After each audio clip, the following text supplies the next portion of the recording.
Hey everybody, welcome back to the Entrepreneur Experiment podcast with me, Gary Fox. This is the first episode in season 12 and we've got an absolute banger. This is Feargal Brady. He's the co-founder of NoFrixion, but this is not his first venture. Feargal sold his first company, Blueface, to one of the world's biggest companies, Comcast. In this episode, you're going to learn three key things. What is a triple bottom line?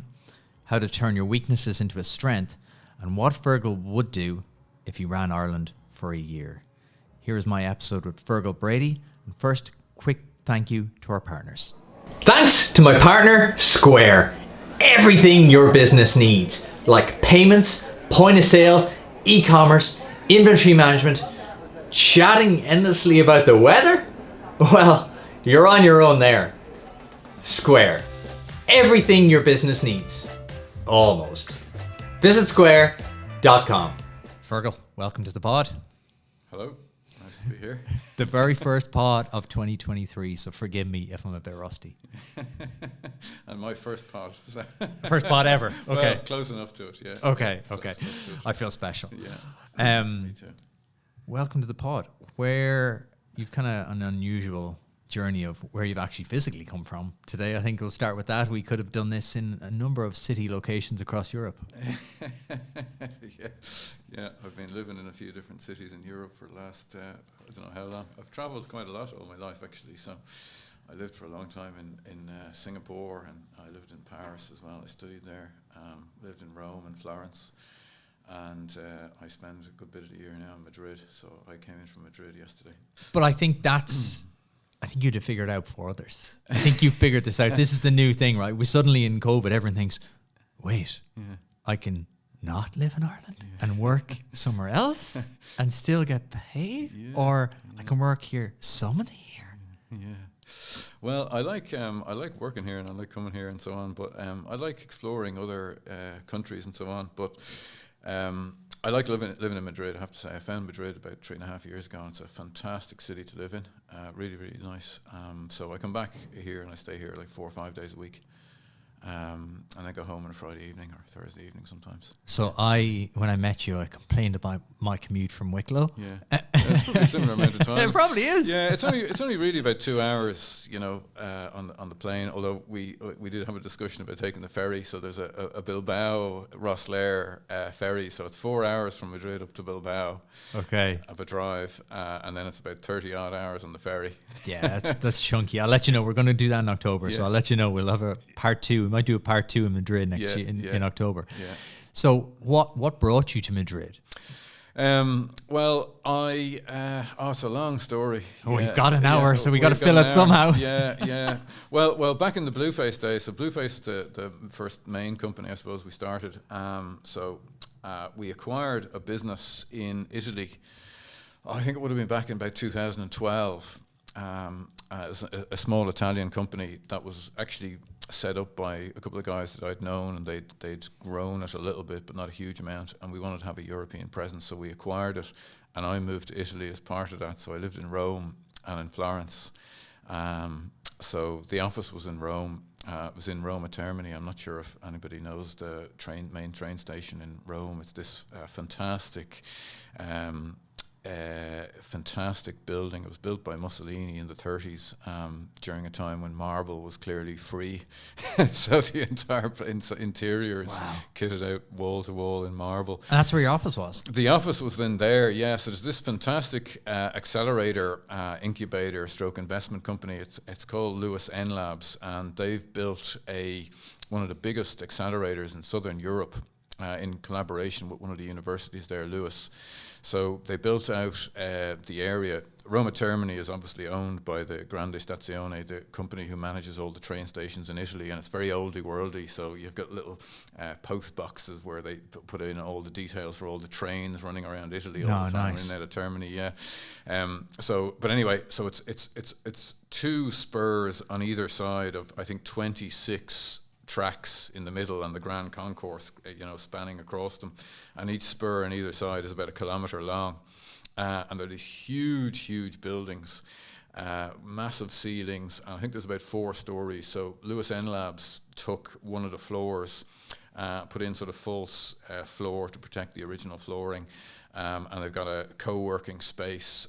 They have an investment arm which invests in startups. So there's this amazing sort of contrast between walking into that and having this sort of ultra-modern working space with all these, high-tech startups in Roma Termini, and then you look outside and there's all the sort of, slow decaying opulence of Rome and all the 1,000-year-old buildings all around. It's really, really interesting contrast. So anyway, our office was based there for many years, and I lived in Rome and just really enjoyed the continental lifestyle. So we ended up moving to Madrid about 3.5 years ago. We went there for about a month. Really, really liked it. Beautiful city, fantastic weather, really, really nice people, incredibly efficient, clean, safe city. Great climate, great way of life, and just really enjoyed it and decided, this would be a nice place to stay. So we stayed. And then we started another business in Ireland, so I've been commuting back and forth. Yeah. All makes sense to me. Yeah. I think that's the new world, right? Yeah, I think that's, if I'm honest, I'm bullish on that new world, that way of living whereby it's balance. You're not tied to places or things. It's a fluid world whereby you have options. And I think as entrepreneurs, we probably crave that anyway. We want that flexibility, if not been tied down. You mentioned your company there, Blueface. What was that? Blueface was an IP telephony company. It started out, the technology was known as voice over IP. It probably started out in the late 90s. Those people who remember the late 90s and the dot-com boom and so on, the idea of being able to make a phone call over an internet connection started gaining traction, mainly among techies, because generally speaking, you connected to the internet over your phone line. And so it was pretty pointless making a phone call over the internet when you're connected via the phone line in the first place. But by the early 2000s, it had begun to mature a little bit, and broadband connections became more prevalent. So I'd finished an MBA in HEC in Paris, HEC Paris, and I'd set out with the goal there of deciding on exactly what business I'd start, and I toyed with the idea of setting up a wireless broadband business where you deliver broadband wirelessly, which is reasonably common now. But back then it was kind of innovative, and voice over IP and wireless broadband kind of went hand in hand because you didn't need to have a phone line to get an internet connection. And so if you wanted to make phone calls, this would be the ideal solution. So when I came back from the MBA, came back to Ireland, and I came across my business partner, Aaron Clausen. So Aaron is this incredible Australian software engineer who'd been working in Intel, and he'd been working on a telephony billing platform for Intel. And he had a wireless broadband service in his house here in Dublin, and he didn't want to pay line rental at €25 a month. And he decided, well, he'd sort of build a platform so he could make phone calls over the internet. And so he started investigating and exploring it and built a platform. How did you find him? Because that's what people are always like, oh, where do I get a co-founder? Do I want a co-founder? Where is it? Exactly, yeah. And it was really important, actually. It's still incredibly important. He's the technical co-founder, a brilliant engineer, and I went looking on boards.ie. I love boards. I grew up on boards. Yeah. Boards I haven't engaged with it now quite some time. It's still flying. Yeah. I went back recently. I was trying to buy a PlayStation 5 during lockdown. Okay. And I was like, where are they? Where are they? They were completely sold out everywhere. You could not get one. Yeah. And I was like, I know. Boards. Now you're talking. And it worked. It worked. Right, yeah. I was on boards every day. I had all the alerts set up, and I was just sitting there every day at like 8 o'clock waiting to see where the restock was. Yeah. Ended up getting them in this random DID electrical in Stillorgan. Brilliant. We got 5 in. Yeah. We got 5 in. I was like, you're up there. I'll be there in 5 minutes. Yeah. It was amazing. Yeah. So that's I started looking. There was a piece of open source software called Asterix, and I started investigating it and came across lots of different forums, and Aaron had been engaging in one of them. So I got in touch with him, and we started talking and decided, seems like a good idea. He was still working for Intel. I was just coming back from the MBA, as I said, hadn't started working. When you did the MBA, why did you do it? Was that with the intention of, I'm going to figure out a business idea, or what was the reason? That's a good question.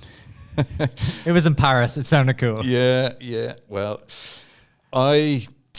I studied mechanical engineering, and when I left that, I worked for a engineering manpower leasing company. So what we did was we hired engineers to go and build power plants, cement plants, etc., around the world, and effectively subcontracted them to some of the large contractors, contracting companies.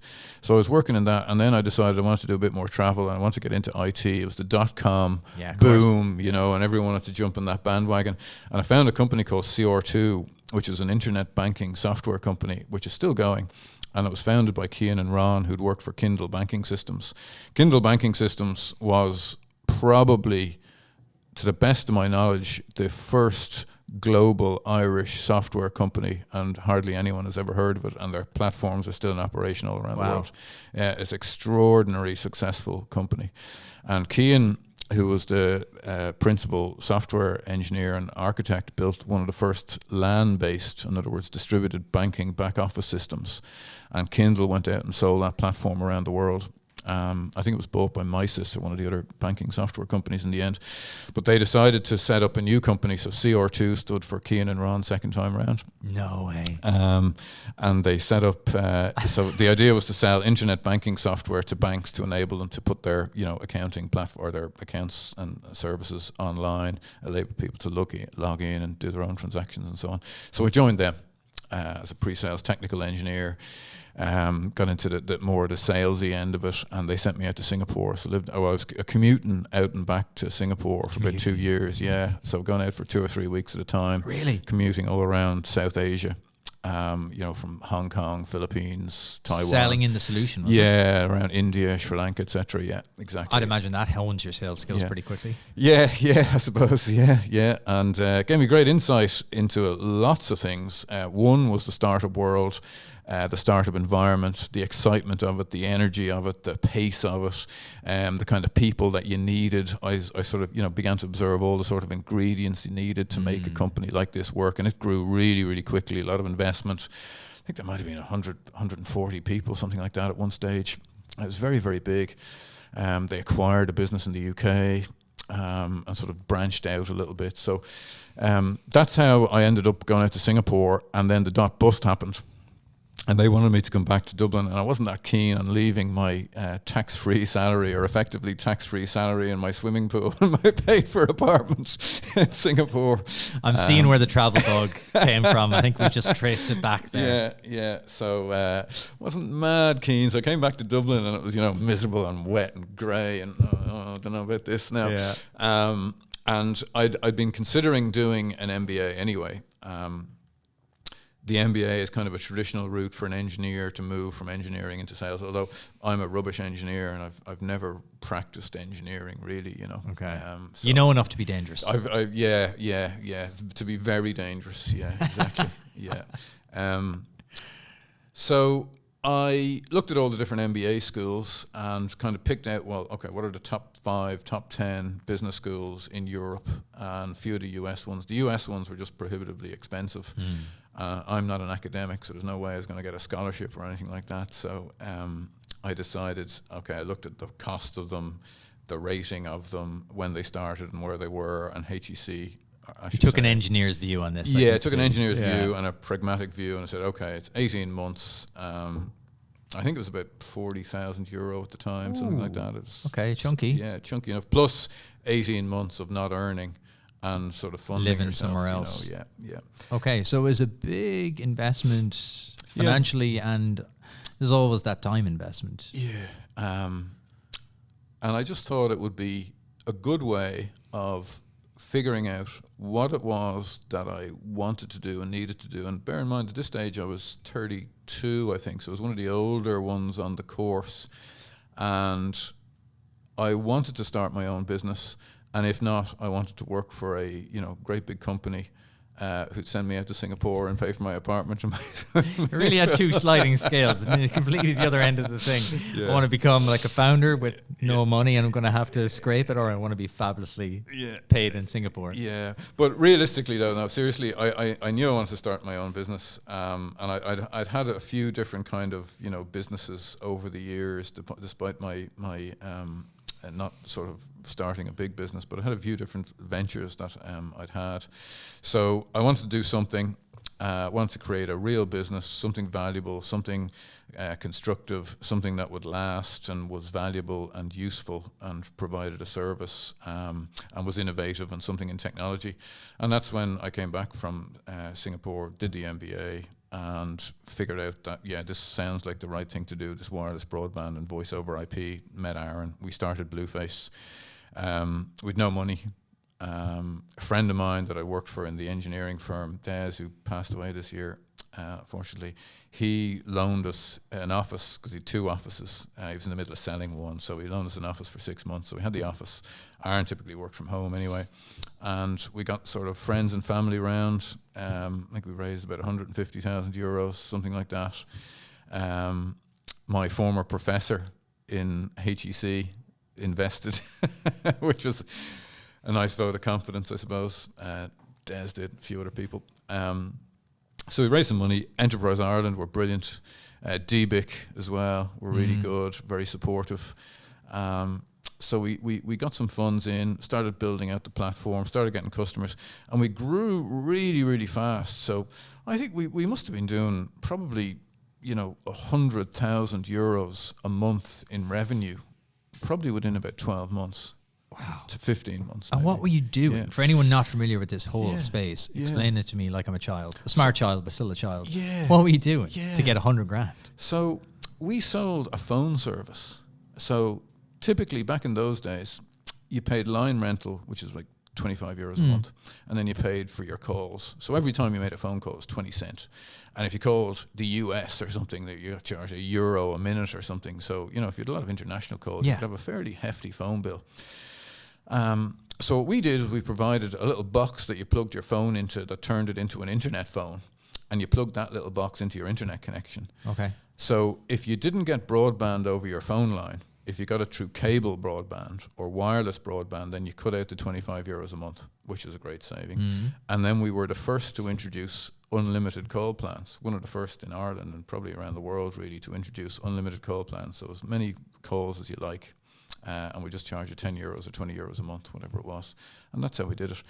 And then we were actually quite a lot of activity on boards. So a lot of the people who started using the service, the early adopters, were typically techies. And they loved this from a technical point of view because they thought this is cool. You can make phone calls over the internet and hack the system. This is great. Yeah. It ticks all the boxes. Ticks for all people the on boxes. boards.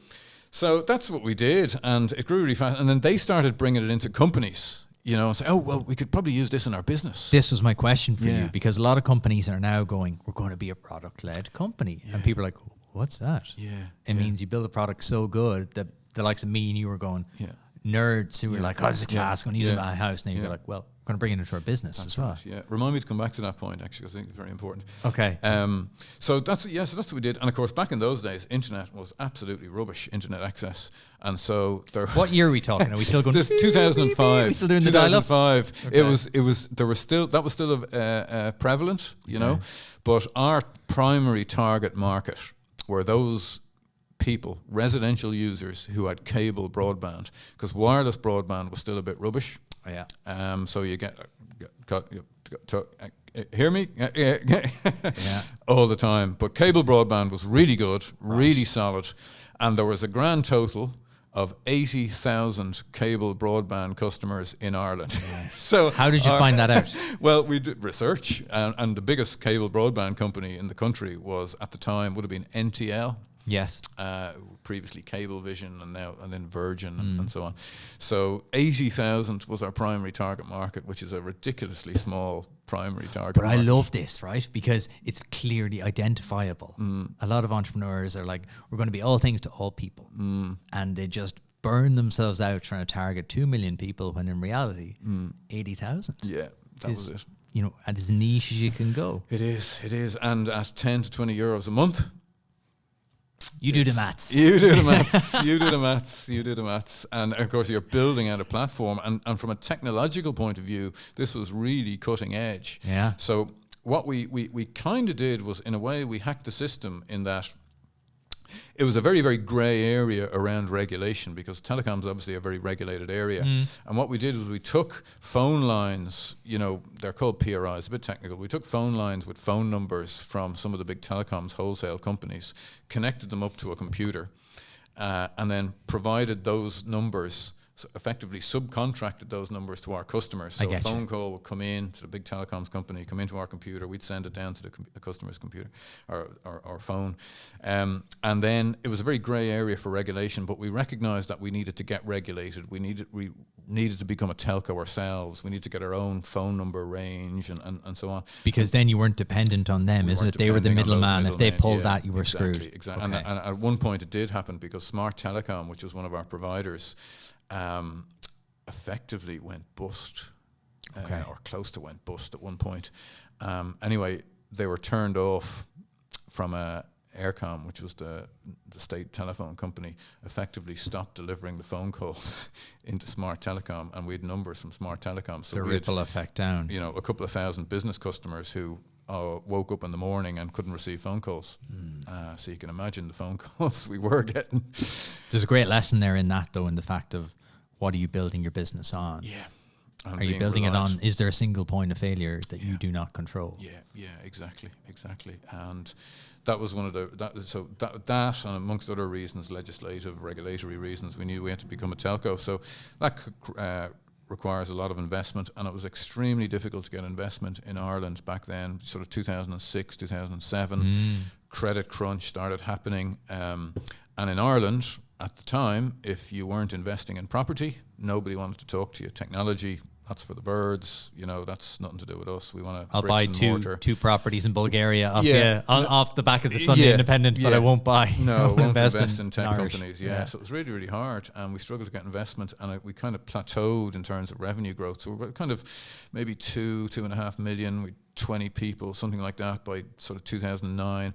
Aaron was going back to Tasmania. His wife is Irish, but they were moving back there for a while, and he wasn't involved day to day in the business. So I wanted to bring in a new management team, new investment, and that's what we did. And then we grew it, and over the years it increased the worldwide sort of focus. We had a white label platform, a wholesale platform we provided to other telcos, and then we merged with a US company, became the fourth largest of its kind in the world, and then the business was sold to Comcast, who now own it. So Blueface is still operating there. So that was the journey with Blueface. Really, really interesting. And having a technical co-founder was a fundamental key to the success of the whole project. But it was extremely intensive. The first 4 or 5 years were really, really, really hard. So up until 2010, 2011, things started to get improved. Then the investment environment became better.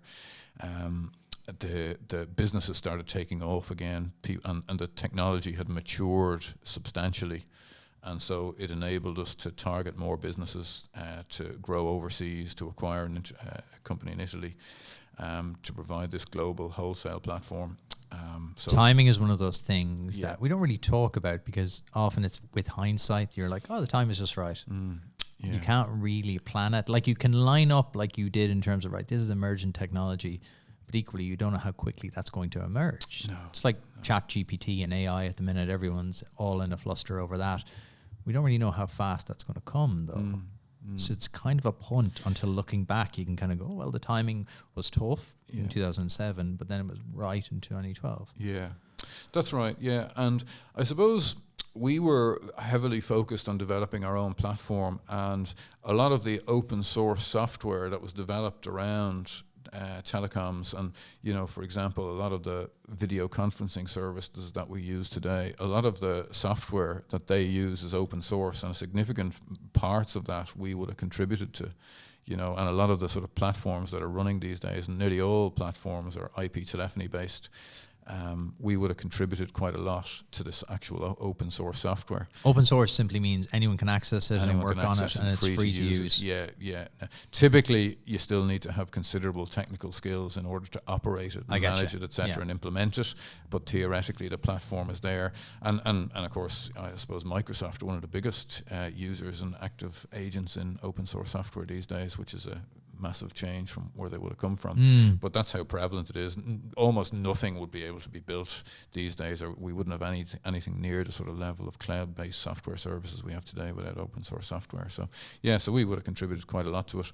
Aaron still has had a few projects in open source software. He still gets calls from a very large multinational telecoms company asking him if he can make a few updates to some of the code he wrote from many years Amazing. ago. So, yeah, it's gas. So what happened then? You sold out, you know, Blueface sold. Yeah. Like where did that leave you, I guess, in terms of, were you comfortable, or could you have retired, or what was it like for you then? What was life like the next day?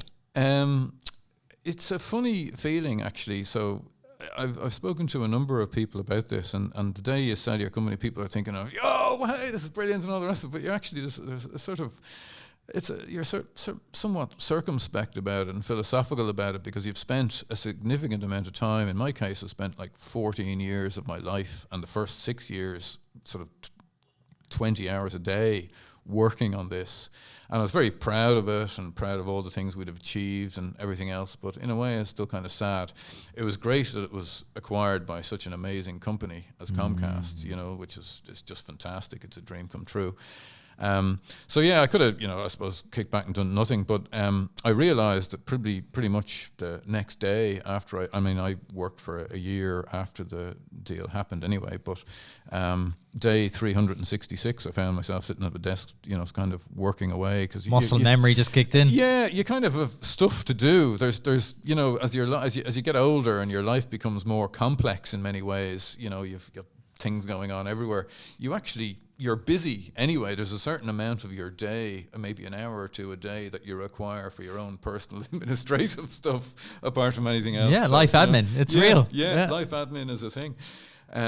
So yeah, I had that, and we had a few other ideas about things. So Alan, who came into Blueface in 2011, or I think 2010, 2011.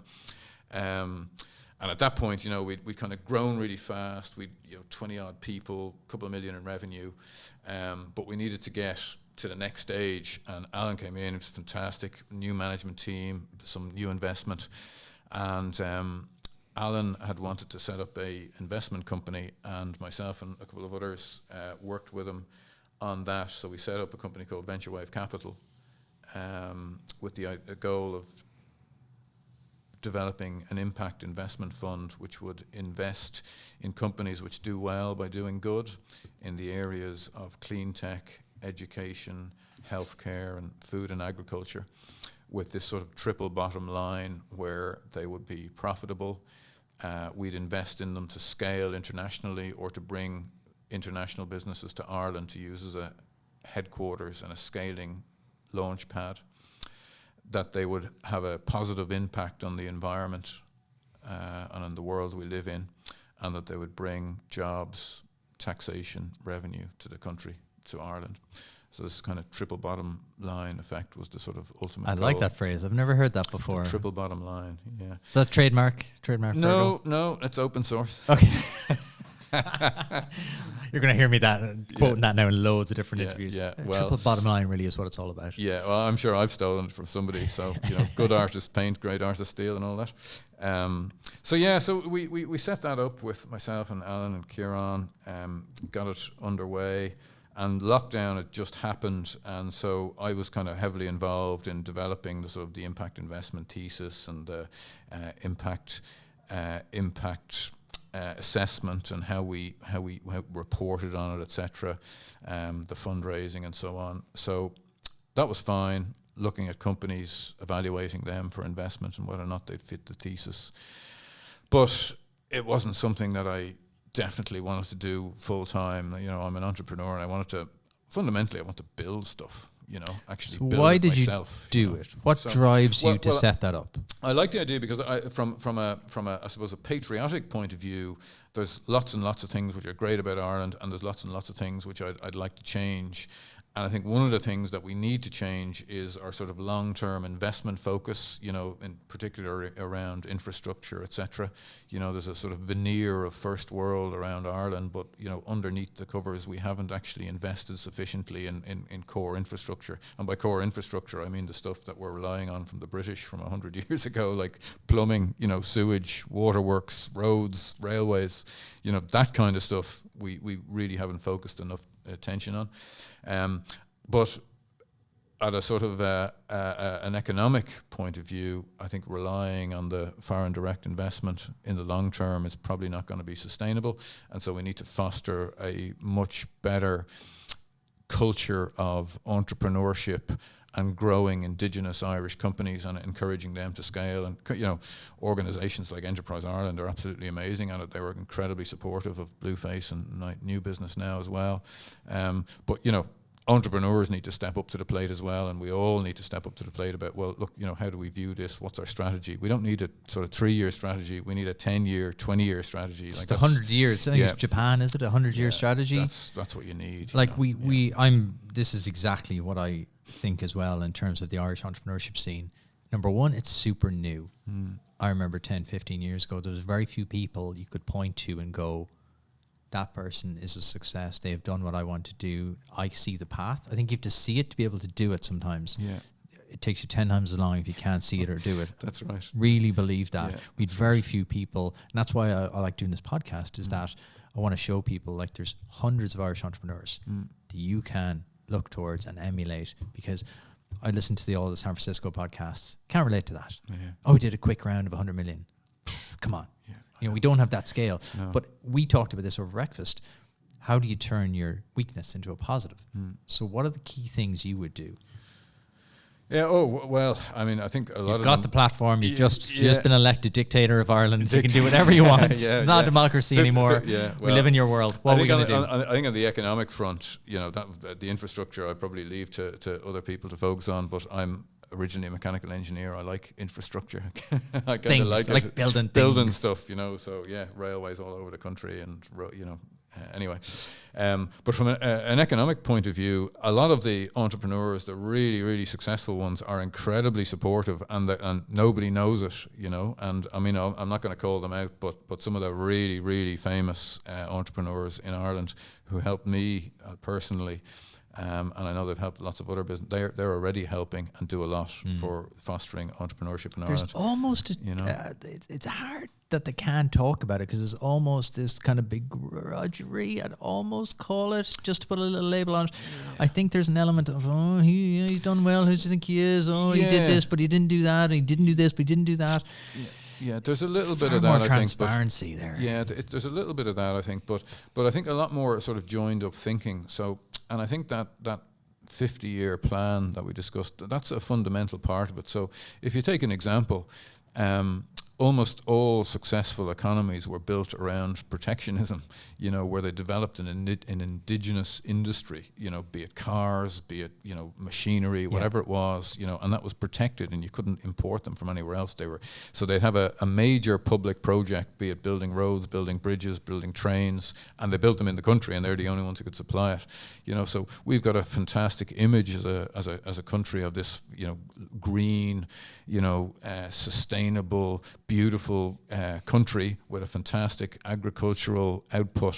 But, you know, do we leverage that enough? I know lots of people are trying, and on board BIA and everybody else are doing it, but, you know, should we be focusing on sustainable agriculture instead of having, you know, 250,000 cattle, you know, bred for producing beef to turn into hamburgers? Should we produce, you know, 5,000 of the highest quality grass-fed, ecologically, environmentally friendly cattle that there is? You know, Wagyu beef is a perfect example. Everyone knows what that. Exactly. You know, if you look at Eshire butter, for example, there's a little place in France, Eshire, it's really, really famous. Okay. And it's a beautiful sort of butter and all the rest of it, but it's 5 times the price of your Kerrygold or whatever it is. You know, like, sorry, this is a country where it rains almost everywhere every day. It's one of the greenest countries on the planet. cattle here eat grass all year round. Why aren't we doing something about that? So if you have a joined up strategy around, okay, this is our agricultural strategy, this is what we're going to produce, this is what we need in order to do it, these are the grants and the incentives we're going to put in place for indigenous companies to supply into these areas. You know, we are getting there, we are starting to do it, but that's the kind of thinking I think we need to have around the next 25, 50 years. I think it goes back to your original point about the triple bottom line. Grants to what end? Grants to an end of profitability, not grants that make farmers reliant on X crop. Grants gone, crops no good no more. Now we change strategy again. Yeah, and strategy is a long-term thing, so you don't really change strategy. Well, it takes so long to educate people on one thing. Yeah. People think, oh, well, just you see these all the time, these new initiatives and these new things, this new thing, and you're like, okay, well, give that 5-10 years and it might have an impact. Yeah. So you kind of need to look at the country. Okay, what are our strengths? What are our weaknesses? How do we turn the weaknesses into strengths? You know, what does the country look like in 25 years and in 50 years? You know, how many people are we going to have in the country? Is it 6 million? We can't, you know, at the moment, we can't house 6 million people. So is the country full? You know, should we stop attracting businesses to Ireland because there's nowhere to put people? You know, should we? You know, when you look around, we're in, as we talked about earlier, we're in George and Dublin at the moment, beautiful facades, all the rest of it, the city's flat, there's nowhere to live, and yet you look up at every single Georgian building around the city and you'll have dust, cobwebs, they're not used. Why can't you turn them into residential housing? Georgian offices are typically rubbish as offices, you know, for most purposes. Why aren't they housing? You said hit the nail on the head, facades. You know, they're facades. Yeah, they're beautiful. They're like movie sets. The front is beautiful, the inside's absolutely fucking awful. And if you've got a whole pile of cash and, you know, you've nothing better to do, you can restore them and they look fantastic. Projects. But I'm sorry, 99% of the population don't have the money to restore a Georgian building and fit it out. They just want somewhere to live. So you can do it, you know, you can draw up a plan with, okay, these are all the Georgian buildings. This is how we'll turn them into apartments. These are the incentives we'll provide. These are the materials we'll use. These are the companies that can provide it. They're all Irish. They'll create jobs. This is a big, you know, that's a way of having a joined up policy and transforming from where we are now to having an extra 100,000 apartments in Dublin or 200,000, whatever it is. And that's probably the number, incidentally, and it's achievable within 3 to 5 years. Yeah. It's straightforward. Offices, you know, you've purpose-built offices been built all over Dublin and Cork and Limerick and Galway, etc. They're great as offices. These buildings are terrible as offices, you know, for anyone who's actually ever worked in them. COVID might be the prompt for that because there's going to be a draw out of cities in terms of like less offices are going to be required. The ones that are required are probably going to be those high-end ones that we talked about. Yeah. So what do you do with all the old stock? With flexible working, you know, typically an office now with 150, 200 people capacity, you know, they've got lockers, they've got hot desking, so people come in, take their laptop out of the locker, put it at a free desk, work away, go home, leaving the laptop in the locker. You know, you don't need 200 fixed desks for 200 specific people. You only need probably 100 because they only ever come in that amount. So yeah, so the whole of Dublin, you know, really the traditional city centre, that should be a vibrant residential area with people living in it, you know, and maybe working in purpose-built offices. But we need a strategic plan to move from where we are now with this hodgepodge of some are offices, some are studios, some are people might live in one corner of them. And it's kind of hush-hush. And it's kind of like, oh, don't talk about it. Jimmy lives up in the studio, but he hasn't got the fire permit, so blah, blah, blah. Exactly. And the top 2 floors actually we use for storage. You know, there's, 100 square metres in every single one of them. There's a couple of thousand of them, but we're not going to use them because it's too hard and nobody thought even off Grafton Street, if you go down any of the streets off Grafton Street, South Hand Street, any of those streets, beautiful buildings, and then you look upstairs and you're like, they're all empty. I'll look at them. Yeah, every single. You'll find, you know, advertising material from 25 years ago stuck in the window with cobwebs on it. Yeah, it's everywhere. So yeah. So were you ever tempted to retire after Blueface? Were you ever kind of going, that's me done? No. I think I've too much energy to do that. The concept of retired, I like, you have to keep busy, you have to be doing stuff, you know, and it's not like life is absolutely fantastic and you have no problems, or all, like everyone has problems, they're just different kind of problems and everyone has them, and that's life for you. So you got to have a focus, have something you need to have a focus to which you put your creative output. So I'm a kind of a creative person. I think a lot. I imagine a lot. I sort of theorize and wonder, and I'm curious. And what happens if you do this? Does it happen again? Does it happen again? Does it happen every time? And then I get really annoyed when stuff doesn't work. So we're talking about the product-led companies, and it's something that I think we're beginning to focus on in Ireland. We hired in the new business. We hired a guy. He's actually from Uruguay, and he's a product guy in the sense that all he does is ask questions, and he'd drive you to distraction about, well, this is your mug. Okay, well, how do you use the mug? Well, do you pick it up like this, or do you do it like this, and do you always put it there, and does it leak, and what do you put in it, and does it stain, and how do you wash it, and what color is it, and why do you hold it with this hand and not with this hand? And he wants to know every single detail about how you use something, and it's only when you start doing that, and we kind of did it heuristically, if you know what I mean, and intuitively over the years in Blueface and so on. So well, how are you using the phone? Okay, well, I think we got it now. Yeah, that's fine. But we never really studied it. And a friend of mine... You have to be obsessed. Yeah, you have to be obsessed with it. A friend of mine, he's Japanese, and he worked with Bain and Company, and told me one day they were doing a project for a supermarket, and he went into the supermarket for a week and sat at the frozen food aisle and just basically sat there noting down how everybody opened and closed the fridge or what they picked and so on. And that's how obsessive you have to be about it. So people are starting to get there, but there's not a lot of those kind of product people in Ireland, and not a lot of people with experience, so you need to do that. And I'm like that. So when I see a problem, it drives me crazy, and I need to fix it. And that's kind of how Blueface came around, and that's kind of how our new business, myself and Aaron have set up this new business, which is effectively like a software bank. It's not a bank, just to be clear. We're not allowed to call it a bank. The regulator, it's fine. Don't be listening if you're the regulator. Turn off here. Earmuffs. Incidentally, the regulator is absolutely right. You have to be very clear that it's not a bank, because it's not. But it's like a bank.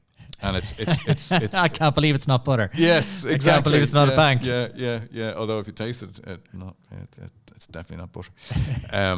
So it's a software bank in the sense that that's where it wants to be. So, a current account for a business is something which is you access through internet banking.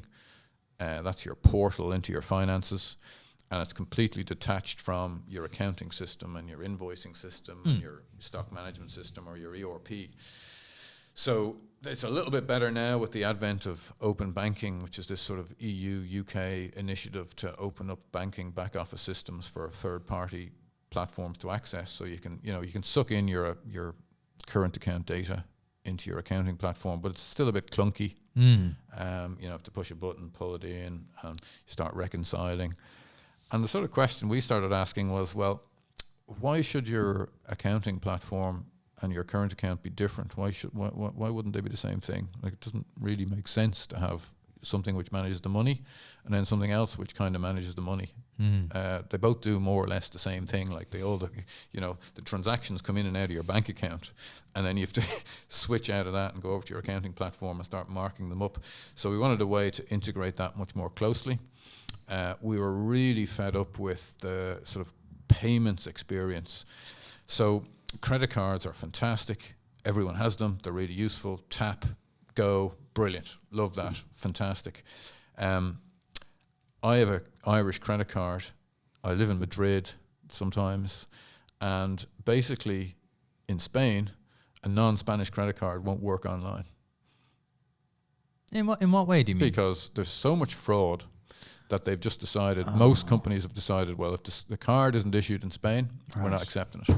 Okay, so where does that stop you using it then? Well, anywhere in Spain. So for example, not just online, anywhere. Well, pretty well. You not just tap not in a anywhere. cafe. Yeah, and then so what's happened was the EU cards. If you remember back in the day, you had this swipe machine. You put the card in, 3-4 pieces of paper, roll the thing across, put in the amount, signed it, and sent it back. That was obviously open to widespread fraud.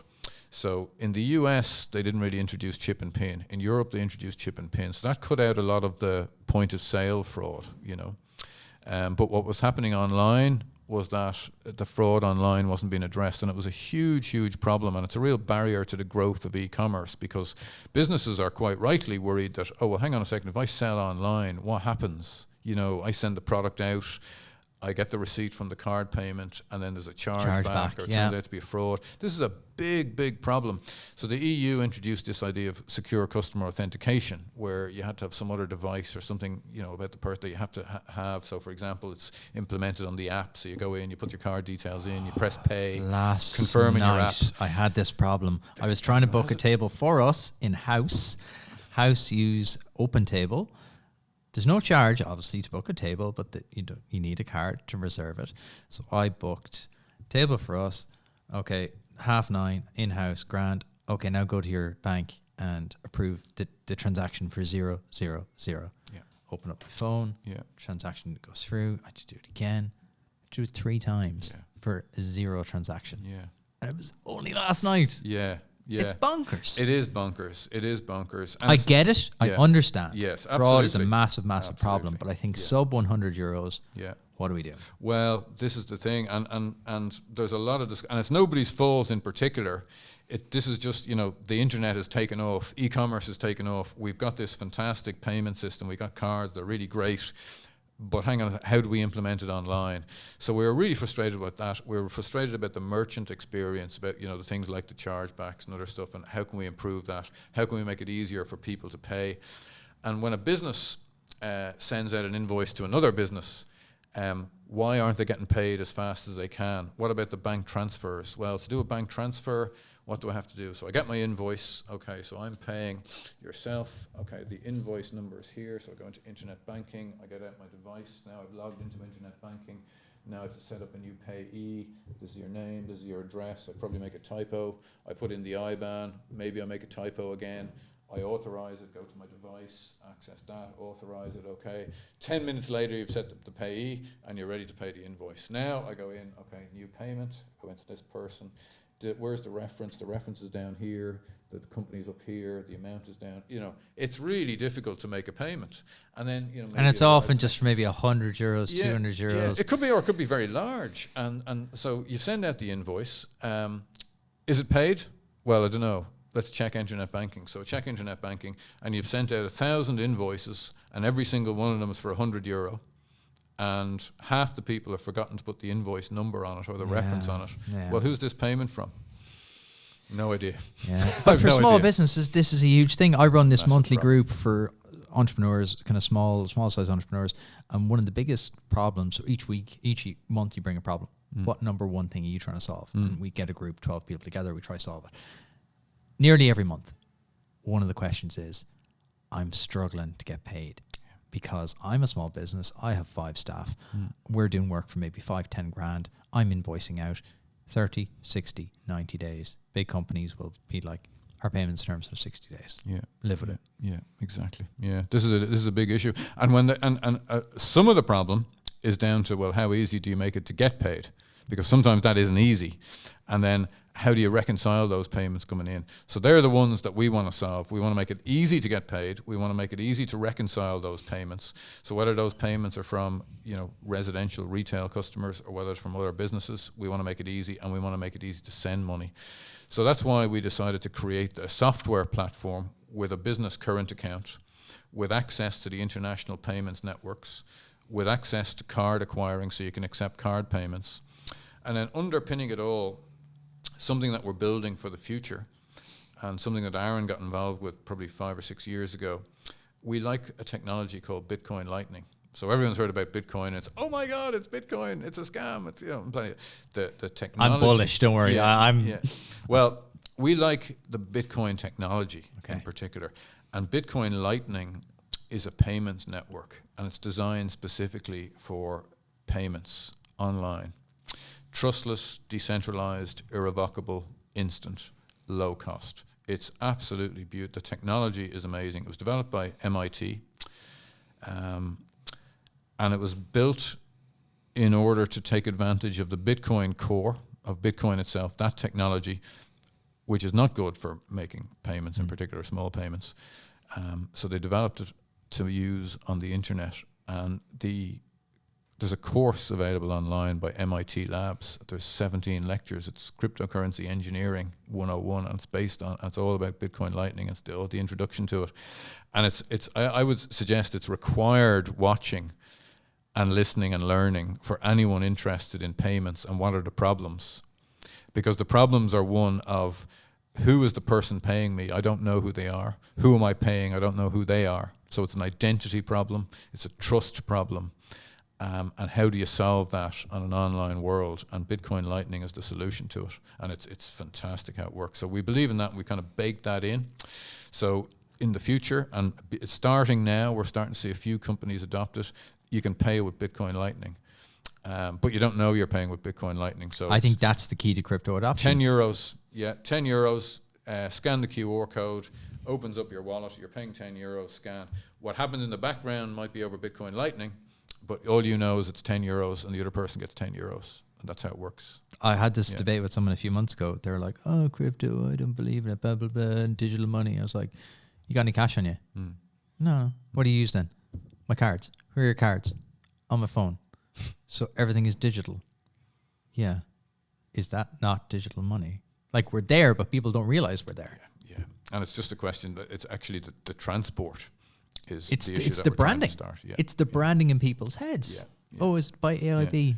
Yeah, exactly. That's going away very quickly. The It next is. gen won't give a damn whether it's PTSB, Yeah. Revolut, Starling, N26. Yeah. No one cares. The Is the issue money there? Is it not? Is exactly. The issue is about value transfer and trust, and whether or not the money's arrived or not arrived. That's what the technology is. Nobody really cares. Doesn't matter. Doesn't care. Doesn't matter. Do you know how to strip the engine in your car? No. Not a clue. You drive it though. Yeah, exactly. That's all how I you know. need to think It's about working, it's not working. Yeah. And that's what we need to focus on. So what we're building in NoFrixion, and NoFrixion is the name of the company. We're providing a business current account, which connects up to your ERP or your accounting platform, synchronizes your transactions, automatically reconciles them. We enable you to accept card payments. And then we enable what's called open banking, which I mentioned earlier. So open banking was an EU and UK initiative to develop an alternative means of accessing banking information. So let's say you're going for a loan, as an individual, and you apply to a company and they say, well, we'd like to access your bank records. Instead of you printing off the statement, they will send you a request. You log into your internet banking, your own internet banking, and you see this company wants to access your bank records, your bank statements electronically. You authorize it, and then they can actually download your transactions directly, analyze them, credit score you, give you the loan. That's how it works. That's typically open banking on one hand. And then the other one is to enable the same thing but for payments. So you go to your checkout, you add your new bicycle, you go to checkout, you can pay by card or you can pay by bank. And in the past, pay by bank meant, oh, hang on a second, does that mean like I've got to write down the details, go into internet banking, We want type immediacy. them all in. We want instant. Yeah, 3 days later, have you received a payment? I don't know. When did you send it? Did you put it around? Which bank was it? Oh, I'm not with them. It'll be an extra. Yeah. Don't process on a Friday. Yeah, exactly. So with open banking and pay by bank, or it's called technically payment initiation services, or misfortunate name of PIS. So you go and you pay by bank, you click on it, but your internet banking opens up and the invoice is there in front of you. All the details pre-populated, and you click pay and the funds are transferred in immediately. Okay. In Ireland, almost immediately. It takes a couple of hours because for technical reasons. Okay. But that's where it's going. But the funds are transferred in. So is this going to replace cards? Well, I think it's an alternative to cards. Cards are really, really great for in a lot of scenarios. For low value transactions, etc. But for very high value transactions, maybe 5,000, 10,000, 20,000, buying a car or you're buying a holiday or something like that, the fees for pay by bank are typically extremely low. So it's just a flat fee. Okay. Well, certainly with us, it's a flat fee. So for businesses, 50 cent a euro. Yeah. So instead of paying 1.5% for your €1,000 payment, you're paying maybe 50 cent or a euro, depending on what it was. Yeah. And the funds are transferred immediately. And you don't have the same issues around chargebacks, etc. And then the consumer is covered by the distance selling regulations anyway, so they've got all those rights about how the goods being delivered, etc.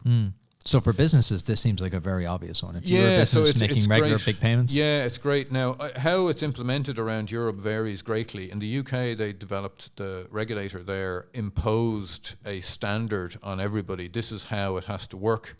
And in the UK and all the UK banks, it works pretty much in the same way and works really, really well. And it's really taking off. And what's coming is variable recurring payments so that you can authorize one and the company can debit them. So it's an alternative to direct debits as well, okay. which is really interesting. Yeah, makes sense. In Europe, it's been implemented slightly differently.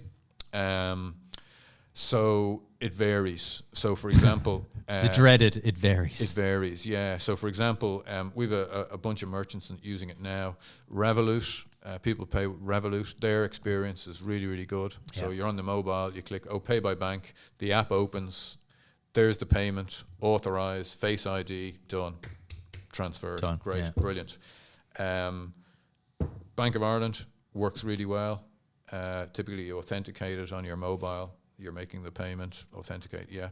AIB, for some reason, require a card reader. So you're sitting on the bus, making the payment. I was trying to find it yesterday, and I was like, it's here somewhere. Take out your card reader. Oh, yeah, the one I need to go and find. It took me about 20 minutes to find it. I know I'd used it about 6 months ago. I had to dig it out. Yeah, I don't know why. Maybe it's an early thing, or maybe it's only some transactions. So there, but it still works. And when it works well. So you have your card into the card reader, authorize it. That's fine. But it's the steps. You have to put in your PIN, then you go sign. Then I have to put the last 8 digits of your bank account into it. Then I got to put in the amount. Then I got another 8-digit code. I know. Come on, the amount of errors and time that takes. I know. So NoFrixion, bank to bank. Yeah, so they're bank to bank payments. Business to business. Yeah, it's all our customers are businesses, and they're all focused on not saving money. Banking isn't expensive. It's really not expensive. It's a pretty low cost thing. What we're focused on is instant transfers, value transfer on the internet, enabling reconciliation, automated reconciliation of your current account and your ERP and accounting platform, making it easy for you to pay and making it easy for you to get paid and reconcile those payments. That's what it's all about. So our goal, I suppose, over the next kind of 5 years is to build that platform out. So we are the preferred business current account, really. So if you want a business current account, use NoFrixion because you automatically connect it up to your accounting platform. When you want to make a payment, you make it from your accounting platform. You don't create the invoice in your accounting platform and then email the invoice, and then the payment comes in and you go to internet banking and then you try and find it and then you update your accounting that's not how it works. My VAT from the last quarter is still outstanding for that exact reason, because I'm bad at paperwork. Yeah, and everybody is, and nobody likes it, but it's necessary, and you know why it's necessary. So we need to automate it. So they're a problem that we need our product guy to go, okay, well, exactly how are you doing your VAT? What happens with your VAT? What do you do? What do you make? That's what we need to figure out, and that's what we're doing. Okay. So that's NoFrixion. I love it. I want to get some ideas off you because clearly you're full of them. I love ideas. We do a whole podcast on a Monday with ideas. Give me some ideas you would pursue if you weren't doing this. If someone's listening here and they're like, I want to start a business, 2023. Let's give them some freebies. What trends are you looking at going, yeah, this is going to be good, or I'd do this if I had the time? Yeah, that's a hard one. Well, there's the big picture ones, self-driving cars, never going to happen. For anyone who's driven around Naples, good luck with the self-driving cars. And trips to Mars and all that. I think it's some of the core problems that face people every day, and they're not immediately obvious. And so I'm not going to be able to just pull out of my head some ideas for a business. But typically, you'd be working in a business and you spend 4 hours of your day working on a particular task, and it seems pointless, but it's necessary. How can you improve that? And if you came to the business and said, look, I'll charge you 100 quid a month and you won't have to employ somebody for 4 hours a day every day to do this task, would you pay it? Oh yeah. Well, that's a business. That's really what you want to focus on is, look, here's a problem. It's a real problem, and the problem is big enough and sufficiently large for somebody to pay somebody to fix it for them.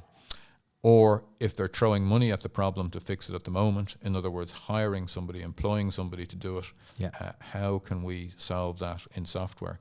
And the old adage, software eats everything. It really does. I didn't kind of understand that when I first heard it, and now I understand it. Software eats everything. You can automate just about anything you want. I think we're at a big tipping point here. I think we're at a really, really, really big tipping point in terms of software eating everything. I think it did. Like you talked about the first tech boom, software was starting to eat everything.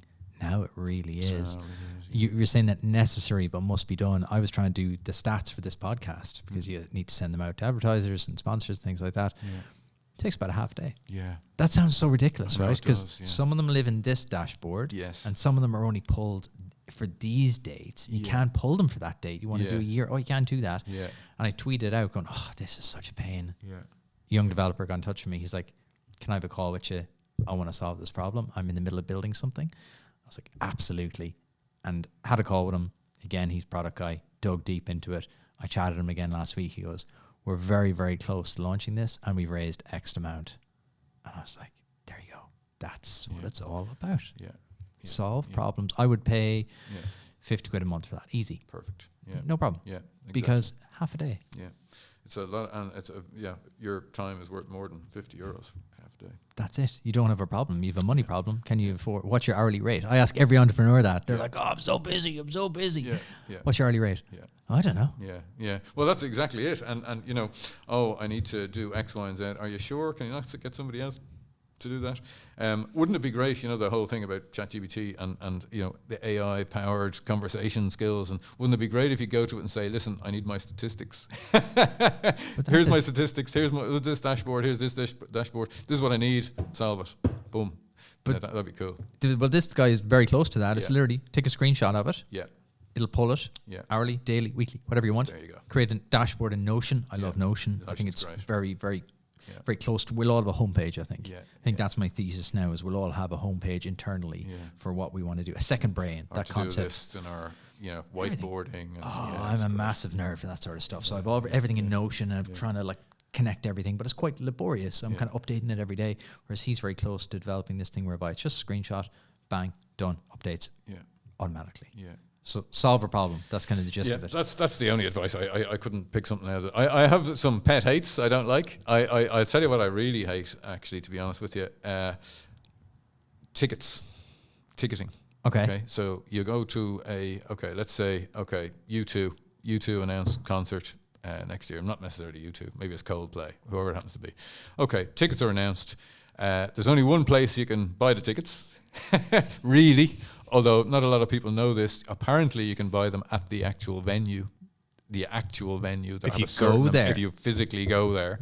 Apparently they have some tickets. But anyway, you go to the platform, and I'm not going to mention it. You go to the platform. They got to pay for advertising on this podcast. and the tickets are gone. Yeah. You know, and you might be waiting for, there's people around the world spending a whole day logged in trying to wait for a ticket. Tickets are all gone. Next day, they're on another platform and they've been sold for 10 times the price. And that platform is owned by the same company. It's a little bit inside baseball. Yeah. Sorry? Everyone loves a great business. But that's not that's and they've been regulated now. I think that's why they bought that other business, because they're getting regulated. They're going, no. Yeah. These. Now look, I've no beef with that particular company or any other companies that are involved in it. And the concept of being able to sell your tickets that you don't want is great. You know, but you know, you want to go to, let's say, the World Cup final. You know, you've followed Leo Messi since you know he was 14 years old. You know, you've saved up all your pocket money and you want to go to the World Cup final, but you can't because somebody's selling the tickets for, €15,000. Yeah. You know, or you want to go and see your favorite band, but you can't because you're 17 and you've got like 50 quid that you've earned, but the tickets are now 500. Like, that's wrong, you know. Man United are doing a good thing on this in terms of season tickets and tickets. Obviously, it's very hard to get tickets for them, so I was like on a waiting list for years. It is now. It is. Look, we are back, right? Anyway, I'll ignore that, John. We're back, right? I've been on a waiting list for years for season tickets. This was on my bucket list. Yeah. And last season, they were like, we're doing this thing called Cup season tickets. Right. You can get tickets staying in the Cups. But what they can do is, if you can't make it, as long as you have a Man United membership, you can forward that to them. So for the face value, you can just transfer them. So I can say, Feargal, I can't make it on Saturday. Do you want to go? Yes. And I can forward it to you. 50 quid to me. Yeah. Forward it to you. Yeah. Happy days. Because then you're keeping it within a closed ecosystem. There's no head the ball's going to streak onto the pitch. Yeah. I thought that was brilliant. It is because brilliant. it comes back to incentives. Yeah. the very thing we talked about in terms of the property, in terms of business. Are people incentivized in a good way? Don't penalize people because people, humans will always find a way around. We love a find a way around things. Incentivize. Make it simple. Exactly. I can transfer it to you. No bother. You head off there That's Friday. a great idea. I didn't know that. That's the way it should work. Exactly. That's exactly because I was how it like, should work. season ticket, I'm not going to be able to go all the time. It's going to be a massive waste. I'm only going to want to go 5 times of the year. They're like, no, you can transfer them within the ecosystem. And it's really simple. I'd have the dashboard, your online tickets. You can click, add to wallet or forward to a member. That's brilliant. Yeah, that's a great idea. Yeah. And I think, that's the way it should work. So I'm delighted to hear that now. Yeah. So what does the next 18 months hold for you? So it's very exciting. A lot of travel. Yeah. Well, not so much travel. I'm going to put commuting in inverted brackets for you. Yeah, we're going through the whole regulatory process with the central bank. It's very exciting. Really, really interesting. We're doing that. We've got some plans to grow and expand from. We've got customers in Ireland, Portugal, Belgium, UK, Spain at the moment. So we're growing quite rapidly from a sales point of view.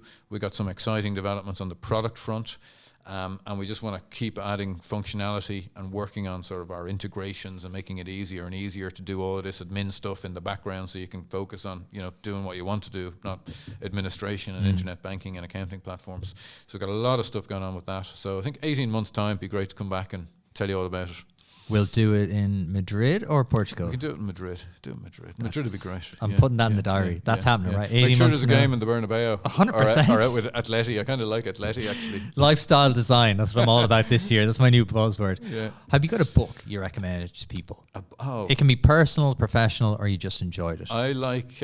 one of my favourite books is The Elements of Eloquence. I have never... I'm going to hit the new buzzer klaxon. The new book klaxon. We've never heard of that. Okay, The Elements of Eloquence by Mark Forsyth. The Elements of Eloquence. And ironically, that the name is hard to say. Yes. Well, it's all about how to use words. How to use words and how powerful they are. And how we've lost. It used to be a subject that was taught extensively. Like, so, for example, Shakespeare probably would have gone through, how to use words, oratory, how to use words, how to win arguments, how to persuade people, how to use words and in what context and subject. It starts off really interestingly because it talks about Shakespeare and it talks about Cleopatra. And her sailing down the river on the barge, and the barge was burnished gold, and the whole scene is laid with the Queen Cleopatra coming down the Nile on the barge, and this is from Shakespeare's writings. But what Forsyth points out is that Shakespeare he wrote it, but it wasn't his idea, because there was a contemporary of his who had a very, very similar play and with the exact same scene, and he actually has an extract of the identical scene written by the other guy, and it's the exact same thing. In other words, he's saying there is no way that Shakespeare did not have this book open on his desk at the time, and what he simply did was he did it better than the other guy. And that's how so that's a little taster of it. It's absolutely fascinating. And what's really fascinating is that we get an insight. We're looking into the greatest English language writer, possibly one of the greatest writers in any language, how he worked. Okay. Right there, you're staring back into the past, looking at a guy with his quill pen, looking at this book going, geez, I need some ideas. Oh, hang on a second. Here's one. Comes back to your great artists, good artists. Yeah. Exactly. It's fascinating, and it's a beautiful, beautiful book for anyone who enjoys language. That's going in the basket today. Language. I'm going to get that. Yeah, I could really do a bit more eloquence in my life. Yeah. Feargal, where can people learn more about yourself and NoFrixion? NoFrixion.com, and I suppose on LinkedIn, Feargal Brady. Perfect. Feargal, been an absolute pleasure. See you in 18 months in Madrid. That'd be great. Looking forward to it. Bernabeu. Everybody, hope you enjoyed today's episode with Feargal. Wherever you're listening, whether it's Spotify, YouTube, or Apple, hit the subscribe button. I'll see you back here next Monday for a brand new episode. See you then.